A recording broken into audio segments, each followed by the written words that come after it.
Hello and welcome to today's episode of Hauntic, where history blurs with legend. I'm your host Nick Tyler, and today we are venturing to Norfolk in the United Kingdom.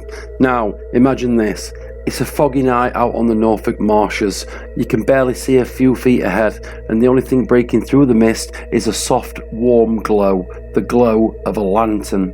It feels safe, it feels comforting even, and you can't help but step closer. But take heed.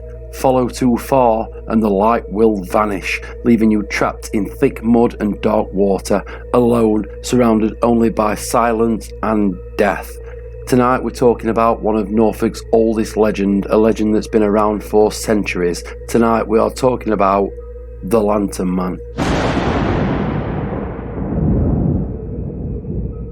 Now, some say the Lantern Man is nothing more than marsh gas rising from the boggy ground, a natural phenomenon. Simple science, but others, they claim they've seen him with their very eyes, a phantom, a full-bodied apparition carrying his lantern across the mist, his glow almost impossible to resist, and if you follow him, well, you might never come back.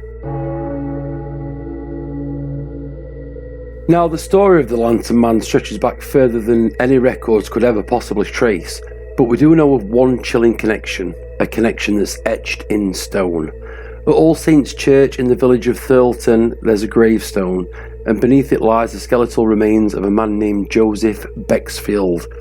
Joseph was a wherry man, a sailor who ferried passengers and cargo along the River Yare. On the night of August 11th, 1809, he was drinking with friends at the White Horse Inn. Before long, he remembered he'd left a parcel out on his wherry. He told friends he'd fetch it and then head home to his wife and 2 children. But that night it was thick with fog. His friends begged him not to go. The marsh was no place to wander in the darkness, no matter how capable you were. The only lights out there, they said, belonged to the Lantern Man, or as some called him, the Will-o'-the-Wisp. Joseph laughed it off. He knew the marsh better than anyone, he said. He'd be fine. He wasn't.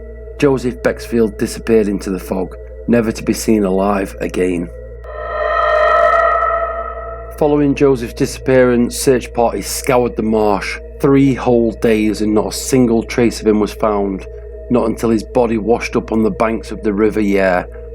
But here's where things get strange. During those 3 long nights of searching, people reported hearing hounds echoing across the marsh.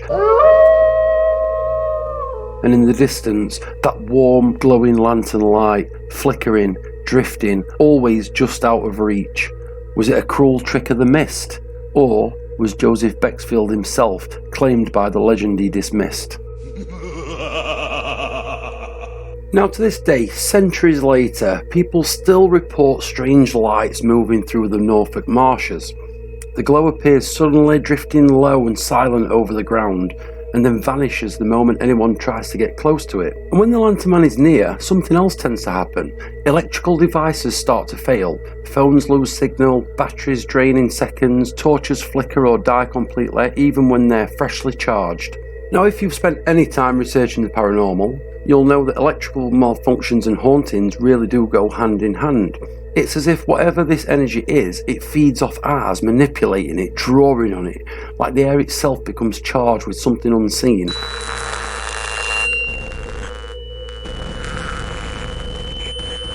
People that claim to have encountered the Lantern Man have spoke about feeling static in the air, their hair standing on end, even hearing the hum of electricity just before the sighting occurs, as though the Lantern Man distorts the very fabric of the energy around him. And perhaps that's not so surprising when we look at another spirit associated with the marshes, one that shares the same eerie presence and the same dual nature, the Black Shuck. Now, the Black Shuck is one of England's oldest legends, a spectral black dog said to roam coastal paths and lonely lanes of East Anglia. It goes by many different names: Padfoot, Hellhound, Black Dog, even Old Shock in some old Norfolk tales. And what's fascinating is that this creature, or something very similar to it, appears in many different cultures and belief systems around the world. In Norse mythology, we have the Garma, a hound guarding the gates of hell. In Scotland, the Sioux Sith. In the Americas, the tale of the grim dog, Shadow Hound or Hellhound, always dark, always mysterious, and always standing on the threshold between life and death. When I was writing Haunted Yorkshire, I researched dozens of alleged Black Shuck encounters, and the pattern is always curious. The Shuck tends to do one of 2 things. In some accounts, it terrifies witnesses so completely that they flee an area never to return. Later, they discover they were spared from a tragedy, be it a car accident, building collapsing, or even in a couple of chilling cases, stumbling across a dead body. But there's also another side to this creature. Some people report seeing it not as a harbinger of doom, but more as a protector. They describe walking or cycling along dark stretches of road at night, sensing something pacing beside them, a huge silent black dog keeping pace, radiating warmth and safety. These witnesses often say the Shuck stayed with them for days or even weeks before vanishing, never to be seen again. It's as though the creature exists on both sides of the veil, both a warning and a guardian. And that's where the legend of the Lantern Man gets really interesting, because some witnesses say the figure appears as a full-bodied apparition, warning them to turn back, while others claim the warm glow of the lantern lured them deeper into the mist. So could it be that we're looking at two different sides of the very same entity, or maybe two entirely different forces, one benevolent, one deadly, using the same image to reach us? The parallel between the Shuck and the Lantern Man is uncanny. Both appear at the Norfolk Marsh, both inspire equal parts of fear and fascination, and both, in their own way, guide us towards either safety or destruction. Now, for those of you interested in tarot cards, this might sound familiar. The Hermit card, number 9 of the Major Arcana. In traditional decks, the Hermit is shown as an old cloaked figure holding a lantern aloft in the darkness. He walks a path alone, illuminating the way for others, but never forcing them to follow. He represents inner guidance, wisdom, and the light within the darkness. Now, think about the image of the Hermit in the context of the Lantern Man. Could it be that the Lantern Man is in fact the mysterious hermit personified? A ghostly figure of a guide warning travellers to turn back before it's too late? Or is it the inversion of that symbol, the false light, the deceiver, leading the lost into the quagmire?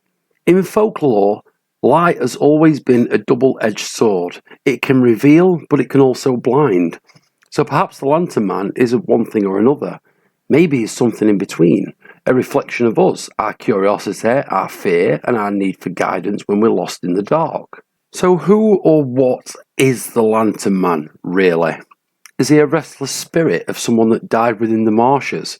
Is he a manifestation of the Black Shuck, perhaps taking a different form? Or something else entirely, something ancient that simply borrows whatever shape we most expect to see? Whatever this mysterious entity is, one thing is for sure. If you're ever out on the Norfolk Marsh at night and you see that soft golden glow bobbling through the fog, don't follow it too far, because sometimes light doesn't lead you home. I'm Nick Tyler and this has been your Hauntic Podcast. Until next time, sleep tight.